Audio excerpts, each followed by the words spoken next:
Good evening. Welcome to the special broadcast here on WION. I am Sana Khan. Pakistan is under fire from several quarters in connection with its policies toward the turbulent region of Balochistan, Pakistan's largest but least populous province. The world's turning its attention to this part of the world. European leaders, in fact, have said it is time that Pakistan be held accountable for its harsh policies in Balochistan. Unfortunately, revelations of massive human rights violations are water off a duck's back for Pakistan. But is that changing? Over the next half hour, we take a closer look at some recent developments, not just in Balochistan, but in the West as well. It's not Pakistan's only province where unrest is rife, but it is the country's largest. It's not Pakistan's only region which is inhabited by ancient tribes and descendants of kingdoms long past either. But Balochistan's cry for independence, fierce ethnic pride and outrage at being ignored after being carved up by the departing British in the true colonial fashion and distributed among Afghanistan, Pakistan and Iran. So who are the Balochis and what's their story? The land is vast and ancient, and its bifurcation into Iran, Sistan, Balochistan and Pakistani Balochistan is almost equal. To the north, the Balochis in Nimruz, Helmand and Kandahar now find themselves in Afghanistan. In ancient times, and as the Persian and Indian empires vied for supremacy, the flat and arid Baloch region was mostly caught in the crosswinds. So who are the Balochis and why do they feel so different from their Pakistani, Iranian and Afghan rulers? They speak a language that bears no resemblance to either Persian or Pashto that's spoken in the immediate region. In fact, Balochistan's largest minority group, the Brahui, speak a Dravidian language that's more akin to those in southern India. Before the advent of Islam, the Baloch people were Hindu, Buddhist, Zoroastrian. But by the time of the Turkish invasion of Persia in the 11th century, many nomadic tribes fled to this region. This was the birth of Balochistan's tribal kingdoms. After early divisions of the land of eastern and western Balochistan, one principality, the Khanat of Khalat, emerged at the forefront. Then the British attacked Khalat and thus began a new chapter of divide and rule, this time crafted in London. The then British India first battled and then connived with the Persians to the west. Balochistan's eastern and western borders were demarcated and have remained with Iran and Pakistan respectively since. The divisions have not changed, but the Baloch desire for their vastly different ethnic identity to be preserved and recognized has been one cry for independence to be repeatedly and harshly suppressed by Pakistan and largely ignored by the rest of the world. But that was late 19th century. This is 2017. In the meantime, Balochistan is at the crossroads of geostrategic interests that threaten to suppress that call forever. So who is blaming whom for what in Balochistan today?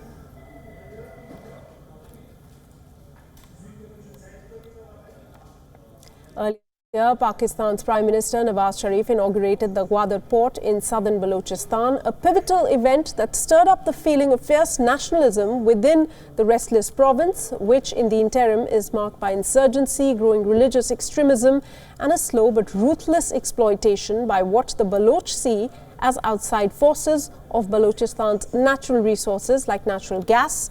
Gwadar port will bring in a fourth player with strategic ambition into the great game around Balochistan, the powerful People's Republic of China. For it is in Gwadar that a long road from Xinjiang in China will culminate, hoping to carry Chinese goods onward and by ship to all the markets of the world.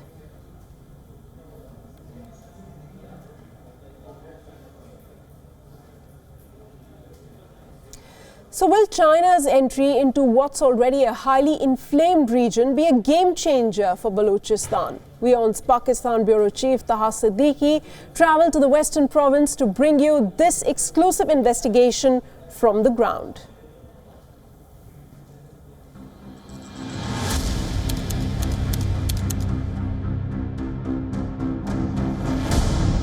When a government bans a terror group, the ban applies in every corner of the country. But in Pakistan, there are exceptions. Like this man, Mufti Kalimullah, and the group he represents, the Ahl Sunnat wal Jamaat. It's banned across Pakistan, yet it openly operates, especially in Balochistan. हर तबके के अफराद हमारे साथ हैं, वो कला बिरादरी से हो या मीडिया के लोग हो या इसके अलावा ताजिर बिरादरी हो या इस तरह दिगर कबायली रहनुमा हो, सारे तकरीबन इंशाअल्लाह ताला अल अज़ीज़ हमने पूरे बलूचिस्तान में उम्मीदवार खड़े किए। और फिर कभी GUIF के और तो कभी जनाब मुस्लिम लीग नून के तो कभी पीपल्स पार्टी के, हमने उनकी हिमायतें की और अल्हम्दुलिल्लाह वो जीते हैं और हमारे वोट से ही जीते हैं। देखिए, एक तो है कि हम अहले सुन्नत वल जमात के हैसियत से मज़हब के तौर पर हम पहचाने जाते हैं। लोग हमारे कारकर्दगी से मुतमईन हैं, लोग हम पे एतमाद कर रहे हैं। गुज़िश्ता इलेक्शन में भी लोगों ने हम पे बहुत एतमाद किया है और आने वाला इलेक्शन में भी इंशाअल्लाह लोग हम पे एतमाद करेंगे। The group was earlier known as Sipahi Sahaba and built a fearsome reputation by targeting Shias, a minority in a largely Sunni country. The ban was easily overcome by adopting a new name, Ahl Sunnat wal Jamaat. It dabbles in politics, holds public rallies under the security umbrella provided by benign state agencies, and continues to target Shias.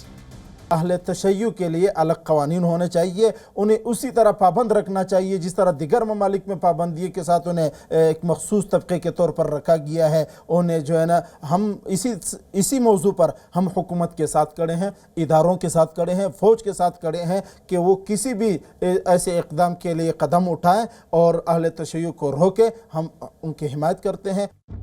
Targeted for their faith, hundreds of Shias are buried in this graveyard who were target killed in the city of Quetta and across Balochistan province. In a region dotted with military checkposts and strict vigilance by the Pakistan army, such attacks have raised questions about the seriousness of the authorities to counter groups behind such sectarian violence.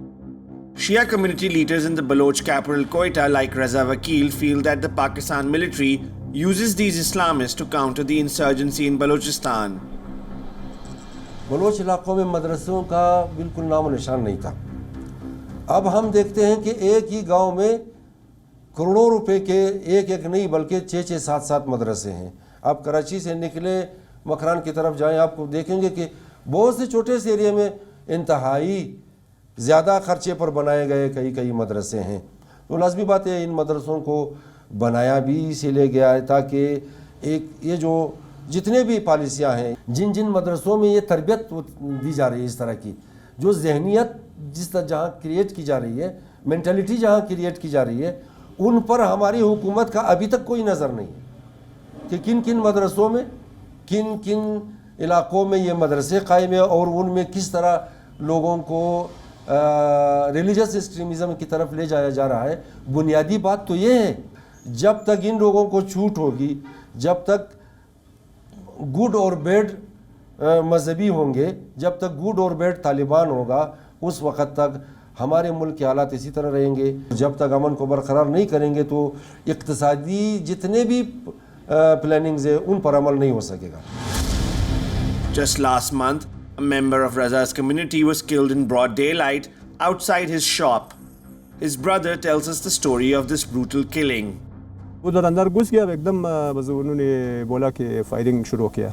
वो जो उसको शागिर्द था, firing शुरू किया। बस तकरीबन एक 3-4 फायरें आवाज़ उसके शागिर्द ने बोल रहा था, 3-4 फायर आवाज़ आ रहा था।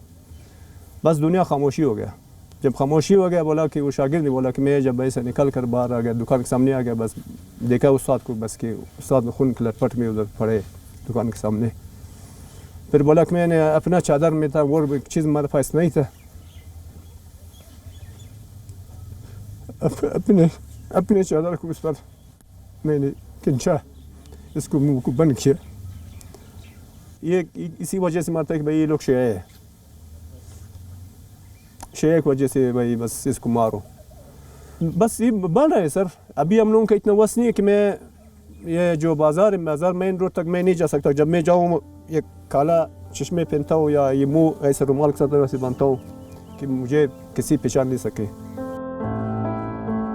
The locals in the province have many grievances given the neglect and flawed policies of the state, but criticizing the authorities can lead to serious consequences. Nasrullah Baloch is well aware of this. In the last 6 years, human rights groups like his have documented the recovery of 1,000 dead bodies, many mutilated, some beyond recognition, dumped across the province. Add to that, 25,000 people missing, believed to be abducted by state agencies.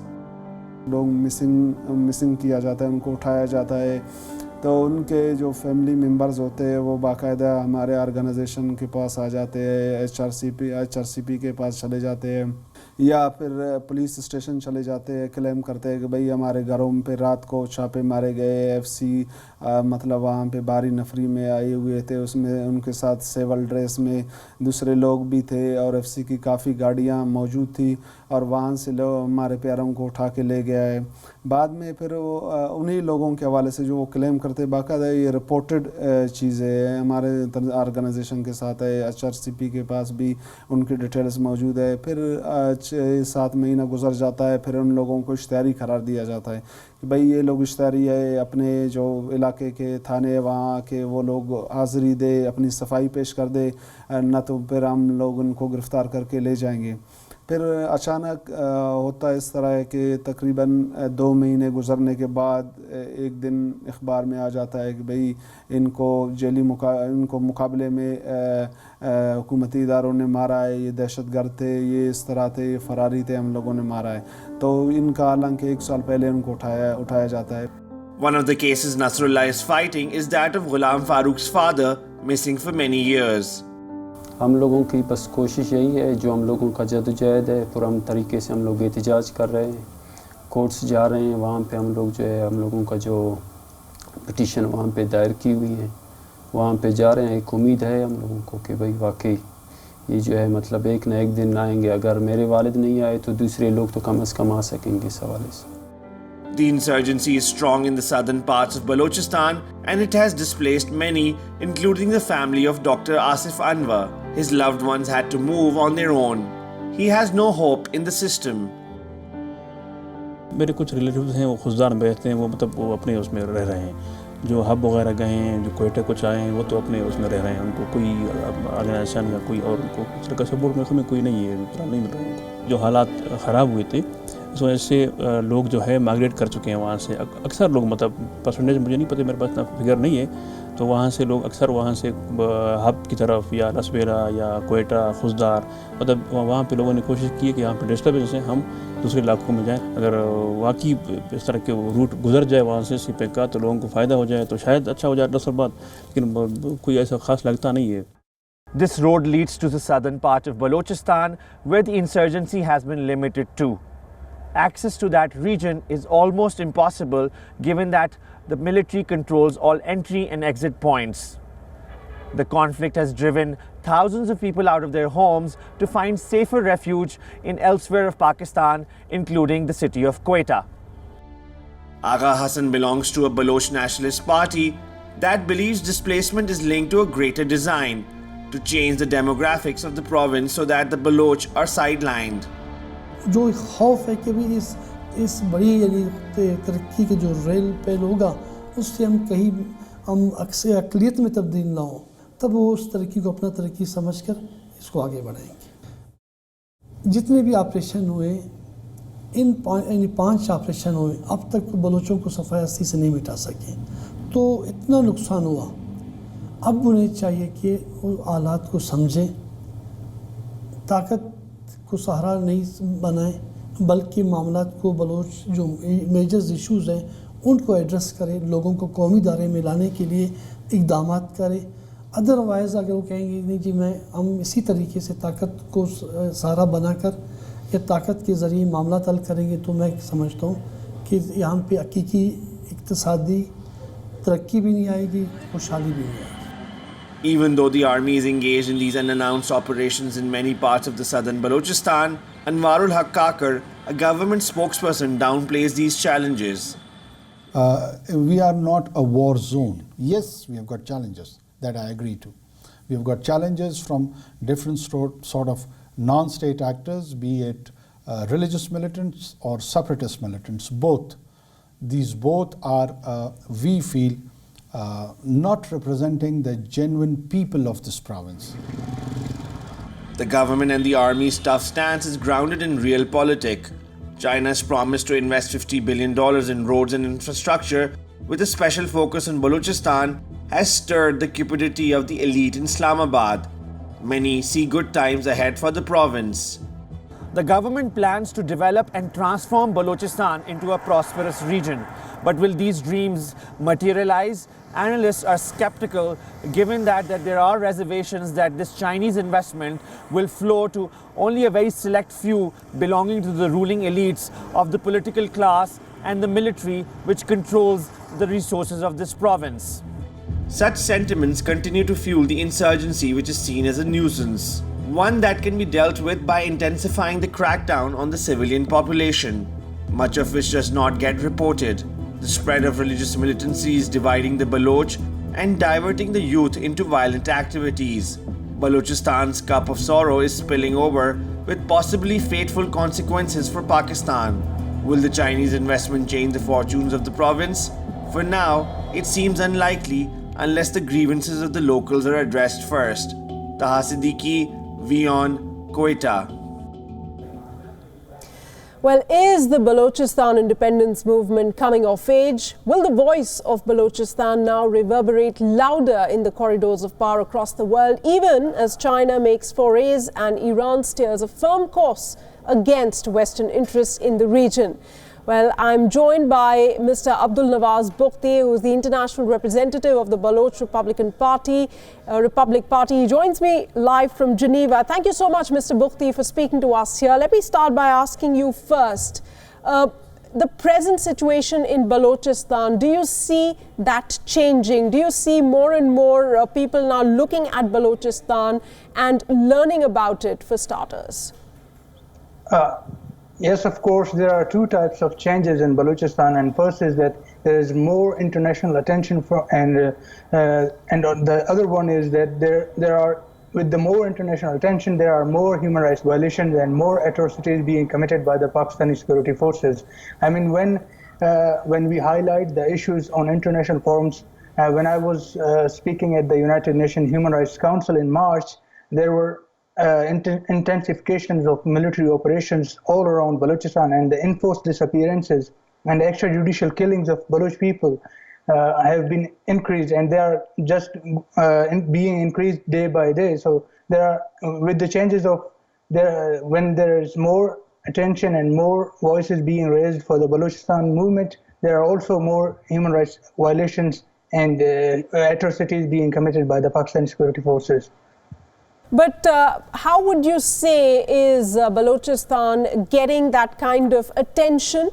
It started, if I may correct myself, started to get that attention. From what all quarters do you see that happening? It is very little. The attention we are receiving right now, it is very little, but it still is a positive development, because before there was no military, there was no such attention from any corner. And when it was started last year, when Indian Prime Minister Mr. Narendra Modi mentioned Balochistan in his speech, and there was then it was mentioned also in the Human Rights Council by the Indian delegation. I think it is a very positive development, but I think it is still very little. And but I think more countries, including India, will speak up more openly about Balochistan issues, like on international forums such as. We hope that in September, the Indian delegation and other countries also will join the Indian voices for Balochistan in the Security Council. All right, Mr. Bukhti, do stay with me. I'll come back to you in just a few moments. A couple of more reports here for our viewers. Well, there's been a curious if welcome development in faraway London. Just last week, the House of Lords was the venue for an unusual and motley gathering. At the behest of the Baroness Jenny Jones, hundreds of Balochis gathered to renew their appeal to the world to act against the brutal suppression of their fundamental rights as the original inhabitants of Balochistan by Pakistani authorities for decades. Now, Most Western powers had turned a blind eye to Balochistan's long-standing demand for complete independence, but after last week's appearance at a politically significant venue in London, they seem to be walking to Balochistan's pleas. WION's London Bureau Chief Mandy Clark was at the Balochistan conference that was held at the House of Lords, where academics, experts and activists gathered to discuss the issue of human rights abuses in the troubled region. Take a look. The conference venue was part of the message. Balochistan matters and needs serious attention. Baroness Jenny Jones hosted the event. This is an attempt to publicise it a little bit and to explain that the violence, the repression, the horrors have been going on since at least 1947, and it's time that there was some dialogue, that there was more international concern to halt the dreadful situation. I work for the European Council on Foreign Relations. There were high-profile international speakers. To make the demand for a UN-supervised ceasefire. Many of the attendees were passionate about the issue. I am from Balochistan, so the purpose is that to contribute to inform the international media, international community about human rights violations in Balochistan. Yeah, I am a Baloch separatist. The only reason I'm here is humanity. The Balochistan issue is one of those issues which we are not discussing. I mean, we all know about the situation in Syria, and we know a fair amount about Syria, but I would say it's comparative with Balochistan because there is just so much hatred and distress happening. So for me, the big takeaway is it's a mess, and to some extent Britain has a role to play in clearing it up. Baroness Jones hopes Britain and the international community will now focus on these forgotten peoples. Mandy Clark, WION, London. And Mandy there also spoke to the hostess of the conference, Baroness Jenny Jones, and others. The Baroness told us why she was presenting the Baloch issue to the wider world. Listen in. A panel of experts with different opinions all focused on finding a solution to one issue, Balochistan. The two-day event was in part set up by the Unrepresented Nations and Peoples Organization with one goal in mind. We have just one goal, which is to convince, to tell Pakistan to fulfill its human rights obligations. So it's nothing, there is no hidden agenda, it's just about human rights and the right to self-determination of the Balochi people. The panel had journalists, academics and activists, all speaking passionately about the issue. Pakistan is a failed state that refuses to fail. Nuruddin Mengal is with the World Baloch Organization and is grateful to India for highlighting the plight of the Baloch people. It is worth praising. I think every step taken so far, we wish that India had taken these steps earlier, but whatever steps that have been taken by the current government of Prime Minister Narendra Modi, we appreciate it. The Baloch people thank the Indian government for it. And I feel that the rest of the world and the rest of the international community, Western powers, should also do the same.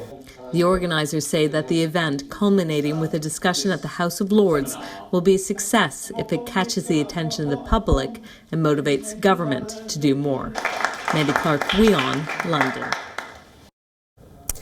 All right, in fact, you saw that report from London. Let me go back to Mr. Bukti. Mr. Bukti, let me also quote two reports. In 2015-16, Amnesty International came out with a report in which it said that enforced disappearances continued with impunity in Balochistan, clearly implicating Pakistan in that report. Then, another report came out with the EU Parliament delegation, which said EU cannot ignore the dire human rights situation in Balochistan. How do you see these recent developments, especially when you talk about this special session that was held in London at the House of Lords? Do you think that these kind of events will be rather helpful for Balochistan and the community members? I think such events have been held in the past by our colleagues and party members also in Geneva and United Nations and other parts of the world. And I think they are very positive for the in order to highlight what is going on in Balochistan. And we hope, like you mentioned, the reports from the Amnesty International and also some reports have been published by the Human Rights Watch.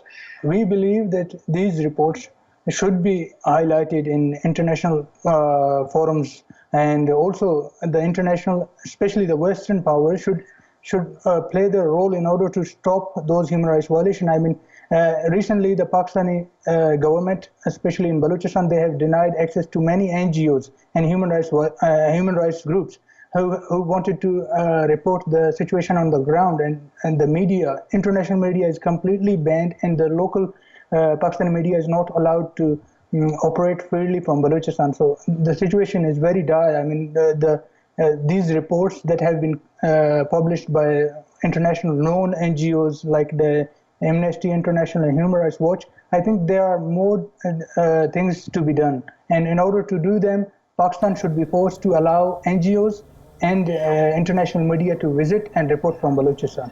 All right, Abdul Nawaz Bukhti, request you to please stay on with me. Another short report that we want to play out for our viewers as the blame game over Balochistan continues, and its geopolitical location is very strategic in the region for India, Pakistan and China.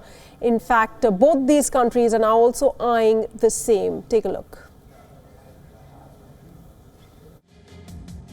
Baloch uprisings against Pakistan took place between 1948 and 1977 and resumed after 2003. There were disappearances and extrajudicial deaths of many Balochis.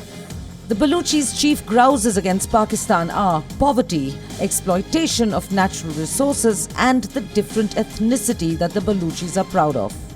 China began construction of the Gwadar port for its ally Pakistan in 2002. And what are the chief grouses of the Balochis against China and Pakistan? Construction, all by the Chinese. That they employ non-Balochis as technical staff. That there's no improvement in local Balochi living standards. There's been an illegal sale of land near Gwadar, with the profits going to the Pakistan government. Pakistani troops have been stationed in Gwadar to segregate the locals from imported workers. The Baloch insurgency in Iran was crushed under the Shah of Iran from 1928 onwards. Nearly 300 Balochis were killed by the radical Islamic group Jandullah between 2003 and 2012. A total of 136 Balochis were killed by bombings between 2007 and 2010, while 16 of them lost their lives. They were executed on terrorism charges. That the Balochis are Sunni while the Iran majority is Shia. Sistan Balochistan has the lowest per capita income in Iran despite its being blessed with abundant natural resources. 80% of Iran's Balochis live below the poverty line. Pakistan accuses India of fomenting Balochi insurgency, but Pakistan was checkmated over its interference in the Indian state of Jammu and Kashmir when Prime Minister Narendra Modi mentioned Balochistan just in 2016.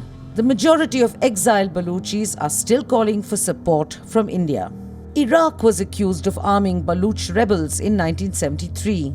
The former Soviet Union was accused of helping the Baloch Liberation Army. The United States supported Balochi uprisings against Iran in the early 80s. But today, in 2017, Western voices to support Balochistan are steadily on the rise. Padma Rao, WION. Abdul Nawaz Bukhti of the Baloch Republican Party is live with us. Mr. Bukhti, any last parting comments from your side as far as your struggle sitting there in Geneva, a lot of your party members as well, their efforts and how they plan to go about Balochistan in the days to come outside of the country in a bid to bring international attention to it? My message to the world, actually my request to the world would be that the Chinese intervention in Balochistan, especially like the China-Pakistan economic corridor, they have been investing billions of dollars in order to build the so-called China-Pakistan economic corridor, which the Baloch people oppose, as a plan to convert them into a minority and to loot and plunder their natural resources and land. I mean, the appeal of the Baloch people to the world is that to raise their voice and to come in support of them and save them from the human rights violations and Pakistani atrocities that are going on for many last decades. Right. And now the Chinese government have also joined hands with Pakistan.